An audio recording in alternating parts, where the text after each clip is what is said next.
इस शहर में शेख रशीद या शेख आशिक खानवादे की गुंडागर्दी, नशा हुआ अगर बढ़ रही है या दूसरी कोई भी चीज, तो अगर कोई रोक सकता है तो वो दम सिर्फ हम में है और किसी में नहीं। मुझे तड़ी पार करने की भी कोशिश की जा रही है कि किसी तरीके से मुझे तड़ी पार करा दिया जाए। बड़ी साजिश हमारे खिलाफ रची जा रही है और वो साजिश आरएसएस और बीजेपी के लोग कर रहे हैं। मालेगांव शहर में कल नॉमिनेशन फॉर्म भरा गया। समाजवादी के उम्मीदवार शान हिंद ने भी अपनी पूरी ताकत के साथ नॉमिनेशन फॉर्म भरा और कल नॉमिनेशन फॉर्म भरने के बाद शहर में ये बात महसूस की जाने लगी कि ये शहर तब्दीली चाहता है और इंशाअल्लाह इस शहर में तब्दीली होगी। आज नॉमिनेशन फॉर्म जिन लोगों ने भरा था उनकी छाननी थी। मैं 8 दिन से एक बात बोल रहा हूँ, जलसे में भी बोला, मीडिया के सामने ही बोला कि इस मर्तबा बीजेपी मालेगांव सेंट्रल में उम्मीदवार नहीं देने वाली है। ये आप लोगों ने भी रिकॉर्ड किया। बीजेपी आज हिंदुस्तान की सबसे बड़ी पार्टी है। एक नंबर पर बीजेपी है, उसके बाद कांग्रेस है, उसके बाद समाजवादी पार्टी है। बीजेपी ये बोलती है कि दुनिया में सबसे बड़ी पार्टी बीजेपी है, जिसके 10 करोड़ कार्यकर्ता हिंदुस्तान में है, यानी दुनिया में सबसे बड़ी पार्टी। तो क्या ऐसी मजबूरी हो गई कि दुनिया की सबसे बड़ी पार्टी बीजेपी, जिसने मालेगांव सेंट्रल में अपना उम्मीदवार नहीं दिया। और मैं 8 दिन पहले अगर ये बात बोला था कि बीजेपी अपना उम्मीदवार नहीं देंगी, तो ये बात बिल्कुल सच साबित हुई। उनके पास उम्मीदवार नहीं था ऐसा भी नहीं है। कल उनकी पार्टी के नाम से उम्मीदवारी का अरीजा दाखिल किया गया, मगर उसको आज एबी फॉर्म नहीं दिया गया। नेशनलाइज पार्टी होने की वजह से, जो नेशनलाइज पार्टी होती है उसको सूचक 1 लगता है, और जो स्टेट पार्टियां होती है या जो रजिस्टर्ड पार्टियां स्टेट में रजिस्टर नहीं होती है उनको सूचक 10 लगते हैं। इसने एक सूचक बीजेपी के उम्मीदवार ने भरा, मगर उसको एबी फॉर्म नहीं मिलने की वजह से वो अपक्ष हो गई, और अपक्ष होने की वजह से उसको 10 सूचक की जरूरत थी। इस वजह से उसके एक ही सूचक था, तो उसका फॉर्म इनवैलिड कर दिया गया, रद्द कर दिया गया।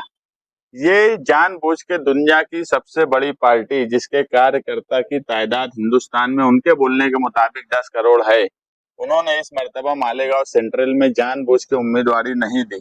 मुझे बीजेपी के एक करीबी आदमी ने 10 दिन पहले ये बात बोल दिया था कि इस मर्तबा हम मालेगांव सेंट्रल में उम्मीदवारी नहीं देने वाले। तो मैं बोला, ऐसा तो है नहीं कि तुम्हारे पास वहां लोग नहीं है।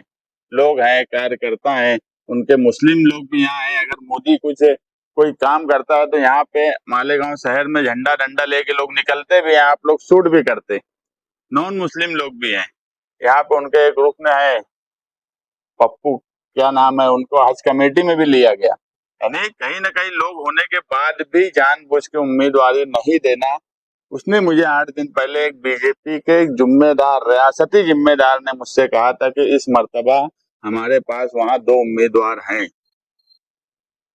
एक अजीत पवार के थ्रू, जो खुलेआम चल रहे हैं, अजीत पवार उनको चला रहे हैं, पूरे शहर को मालूम है, आसिफ शेख, और वो खुद भी ये बात तस्लीम करते हैं कि वो अजीत पवार के साथ हैं। दूसरे जो है मुफ्ती इस्माइल कासमी साहब, वो भी कहीं ना कहीं दादा भुसे के थ्रू चल रहे हैं, एकनाथ शिंदे के थ्रू चल रहे हैं। और यहाँ तक के नॉमिनेशन फॉर्म दादा भुसे का जिस दिन भरा गया, इनके जिम्मेदार राजू गाइड और उनकी पार्टी, इनके साथ में करीब के रहने वाले लोग तीर कमान निशान लेके दादा भुसे का फॉर्म भरने के लिए गए, और मुफ्ती साहब दादा भुसे की तारीफ भी कर रहे हैं। ये सारी बातें बताने का एक मकसद ये है कि इस शहर में तब्दीली की आहट हमको पहले से ही महसूस थी, और कहीं ना कहीं जो आरएसएस और बीजेपी वाले 1999 में निहाल साहब के साथ किए, ये शेख रशीद साहब जिनका इंतकाल हो गया, वो खुद भी तस्लीम किए कि हमको निहाल साहब को हराने के लिए आरएसएस ने हमारी हिमायत की थी।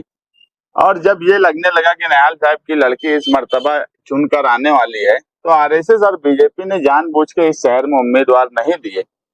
मालेगांव शहरियान को इस मर्तबा बहुत ही होश और हवास से काम लेना है, बहुत ही समझदारी से काम करने की जरूरत है। पूरा सारा मामला सोचने के बाद कि ये हरा झंडा लगा लगा के ये बीजेपी की और आरएसएस की दलाली कर रहे हैं मौजूदा एमएलए और साबिक एमएलए, और बीजेपी और आरएसएस की मदद से चुन के आने की कोशिश कर रहे हैं। मैं मीडिया के जरिए मालेगांव शहर की आवाम से ये अपील करता हूं कि इस मर्तबा बहुत होश और हवास से काम लें। 1999 वाली गलती इस मर्तबा नहीं होना चाहिए। 25 साल के बाद एक तब्दीली की लहर बनी है। आरएसएस बीजेपी नहीं चाहती है कि हम कभी यहाँ से चुन के आए। हमेशा आप देखेंगे इस शहर में सबसे बड़ी रुकावट अगर फिरका परस्तों का कोई रहा है तो वो निहाली और समाजवादी लोग रहे हैं। पिछले कई मामलात ऐसे हुए जहां हमने उनको रोका। शिवाजी मुजस्समे के पास हिंदू तंजीमें आकर खड़ी थी, किसी की छाती में दम नहीं था। यहाँ बैठे हुए लोग आए, अतर से चाचा है, रिजवान सर है, हम ही लोग डट के उनके सामने खड़े रहे। तो फिरका परस्त मालेगांव शहर आउटर के जो हैं उनको एक बात मालूम है कि इस शहर में सबसे बड़ी रुकावट अगर कोई है तो वो है समाजवादी और निहाली लोग। तो 1999 की तरह फिर से एक साजिश के तहत बीजेपी ने यहाँ उम्मीदवारी नहीं दी और वो कहीं ना कहीं चाहती है कि उनके पास तो 2 उम्मीदवार है, कोई भी कामयाब हो।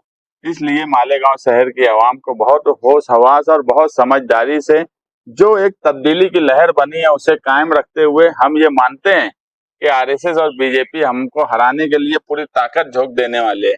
यहाँ तक कि मेरी मालूमात यह है कि मुझे तड़ी पार करने की भी कोशिश की जा रही है कि किसी तरीके से मुझे तड़ी पार करा दिया जाए। उसके ताल्लुक से जो भी कानूनी प्रोसेस है, अजीम खान और मैं वकला से बातचीत किया हूँ, हो सकता कि इलेक्शन के दौरान मुझे तड़ी पार की नोटिस भी मिल जाए और शान हिंद इस शहर में अकेली पड़ जाए। मगर मुझे ये भी पूरी उम्मीद है कि मालेगांव शहर के हमारे यहाँ बैठे हुए जिम्मेदारान पार्टी के वर्कर, अगर मुझे तड़ी पार कर भी दिया गया तो कानूनी तौर पर मुझे क्या करना है मैं करूंगा। मगर वक्ती तौर पर आप लोग घबराना नहीं, परेशान मत होना। मैं कानूनी तौर पे काम काज करके कैसे भी तो मैं उसको कैंसिल करा के आऊंगा अगर ऐसा कुछ हुआ। बोलने का मतलब यह है कि एक बड़ी साजिश हमारे खिलाफ रची जा रही है और वो साजिश आरएसएस और बीजेपी के लोग कर रहे हैं। मैं अगर तड़ी पार भी हुआ तो मुझे पूरी उम्मीद है कि मालेगांव शहर में जो तब्दीली की हवा बनी है वो शान हिंद के साथ उसी तरह खड़ी रहेंगी। हमारे पार्टी के वर्कर, पार्टी के जिम्मेदारान उसके साथ खड़े रहेंगे और हम फिरका परस्तों से कभी डरे नहीं, कभी चपे नहीं, ना हम डरेंगे ना चपेंगे कोई हमें तड़ी पार करा दे या कुछ भी करा दे। 12 नवंबर का वाकया भी हुआ, शिवाजी मुजस्समे का धरना भी हुआ, उस वक्त भी मुझे बहुत बोला गया कि इलेक्शन करीब है, ये धरना मत दो, कोई बात हो गई तो जेल चले जाएंगे, लंबे वक्त तक रहेंगे, इलेक्शन का मामला बिगड़ जाएगा। मगर उस वक्त भी मेरे सामने एक ही सवाल था कि अगर वो धरना मैं नहीं देता तो सिविल हॉस्पिटल आधा यूनिट ट्रांसफर हो जाता। हमारे लिए हमेशा इलेक्शन से बढ़कर इस शहर की हिफाजत और इस शहर को संभालने की जिम्मेदारी हम सोशलिस्टों पर, हम समाजवादियों पर, हम निहालियों पर रही है। हम मजहब का सहारा लेकर सियासत नहीं करते, मगर हमसे ज्यादा मजहबी होकर फिरका परस्तों से इस शहर में कोई नहीं लड़ता। तो बीजेपी की साजिश समझिए, बीजेपी ने उम्मीदवार क्यों नहीं दिया और हमारे हमारे खिलाफ दादा भूसे बीजेपी ये सब लोग एक साजिश कर रहे हैं। मगर शहरियान शान हिंद के साथ मजबूती से खड़े रहेंगे। बीजेपी ने उम्मीदवार नहीं, तो बीजेपी का यहाँ पे वोट बैंक कहाँ है? नहीं, आप इसका मतलब आप साफ बताइए, तो बीजेपी उम्मीदवार क्यों नहीं दिया? इससे पहले तो बीजेपी ने 2019 में उम्मीदवार दिया था, जो भी उनको 2000-3000 वोट मिला। हाँ, खानापुरी वाला उम्मीदवार ना। आज देखो इलेक्शन है, इलेक्शन में एक वोट से एक वोट भी बहुत अहमियत की हामिल रहती। अगर बीजेपी 2-3 हजार वोट ले सकती है तो वो क्यों नहीं उम्मीदवार खड़ा की? उम्मीदवार को कैसा हो, जो जिस उम्मीदवार को फायदा पहुंचा वो वोट ट्रांसफर करेंगे, जो भी उनकी 2-5-7 हजार वोट वो कोशिश करेंगे। पिछली बार अगर 2-2.5 हजार वोट मिली तो इस बार और कोशिश करेंगे। ऐसा है कि अब ऐसा उनको लगता है कि जो दूसरा उम्मीदवार बीजेपी के है, मौजूदा एमएलए बोलो, मैं तो एकदम साफ बोला, आसिफ शेख तो खुला बोलते हैं कि वो अजीत पवार के साथ है, मुफ्ती साहब दादा भूसे के साथ है, एकदम क्लियर बात है। अब वो किसको कितनी वोट ट्रांसफर करेंगे अब वो भी देख रहे होंगे ये दोनों में कौन है। मैं जो बोला कि एक साजिश के तहत मुझे तड़ी पार करने की कोशिश भी बीजेपी और दादा भूसे की तरफ से की जा रही है। ऐसे हालात पैदा किए जा रहे हैं। उम्मीदवार नहीं, जो दुनिया की सबसे बड़ी पार्टी अपने आप को बोलती है वो अपना उम्मीदवार फिर क्यों नहीं खड़ा करिए? ऐसा तो नहीं हुआ इससे पहले भी नहीं खड़ा किए। जब इससे पहले उम्मीदवार यहाँ दिए गए बीजेपी को तो इस वक्त समझ बूझ के नहीं दिए गए। हरा झंडा, हरा झंडा, ये बीजेपी का भगवा झंडे की तरह से एक मजहबी तरीके से ये जो नारा है, ये सब बीजेपी की तरफ से दिया जा रहा काम है। ये सब दोनों बीजेपी की तरफ से चल रहे हैं। आज तक मुझे मालेगांव शहर में बता दो कि मुफ्ती मोहम्मद इस्माइल या आसिफ शेख खुद कब फिरका परस्तों के खिलाफ अमली तौर पे कोई काम किए हो। एक काम मुझे ये शहर के लोग या मीडिया वाले बता दें। गाड़ी पार करने के लिए जुर्माना रिकॉर्ड आपके ऊपर तो सियासी केसेस जाते हैं, तो ऐसा कैसे लगता है आपको कि आपको गाड़ी पार करने? मुझे जो है पुलिस डिपार्टमेंट के कुछ लोगों ने ये खबर दी कि तुमको तड़ी पार कराने की कोशिश की जा रही है।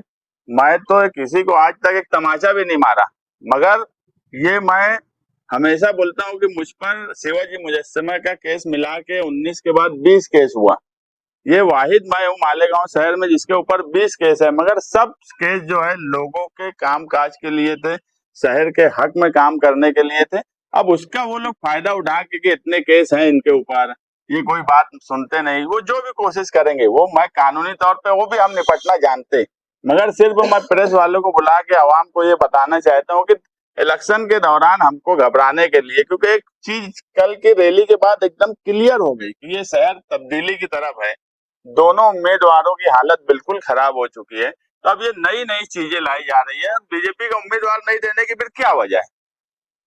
ये आप ये कहना चाह रहे हैं कि दोनों में से कोई भी एक उम्मीदवार जो चुनकर आ जाए तो वो चुनके आने के बाद बीजेपी के टीमों में जाकर बैठेगा जो आपको मदद करेगा, ऐसा आप ये दो उम्मीदवार है जो यूटी सरकार के, ये दोनों में से कोई भी चुन के आएगा उनको मालूम है यूटी सरकार के साथ रहेगा। मुफ्ती इस्माइल कासमी साहब ने नुमानी पुल की जगह पर खड़े रह के बोला कि मैं 2.5 साल सिंधे और यूटी सरकार के साथ रहा हूँ, उनको मालूम है। आसिफ शेख खुल्ला बोल रहे हैं मैं अजीत पवार के साथ रहा हूँ। तो यूटी सरकार में जो पार्टी है उनको मालूम है कि समाजवादी की जो लहर बनी है, अगर ये चुन के आएंगे तो ये हर हाल में इंडिया अलायंस के साथ रहेंगे, यूटी सरकार के साथ नहीं रहने वाले। इसलिए इस तरह की बात की जा रही, नहीं तो उम्मीदवार इससे पहले नहीं दिए होते। अगर मैं 8 दिन पहले, मुझे कैसे मालूम कि बीजेपी उम्मीदवार नहीं देंगी?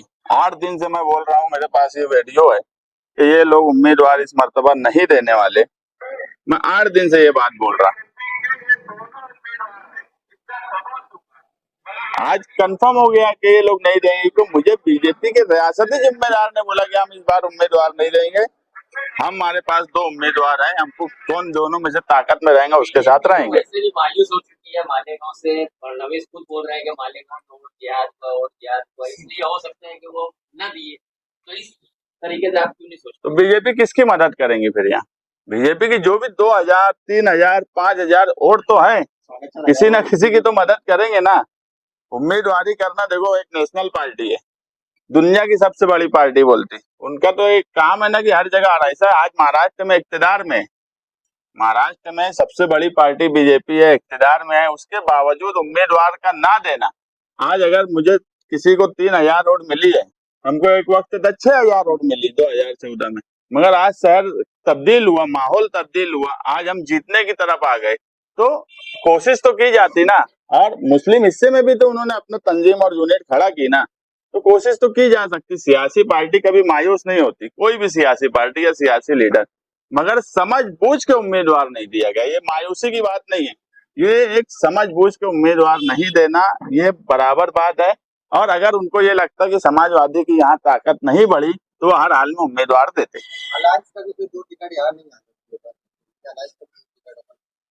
ये तो कांग्रेस पार्टी के लोग बताएंगे, हमारा ऐलान पहले हो गया था अखिलेश यादव का।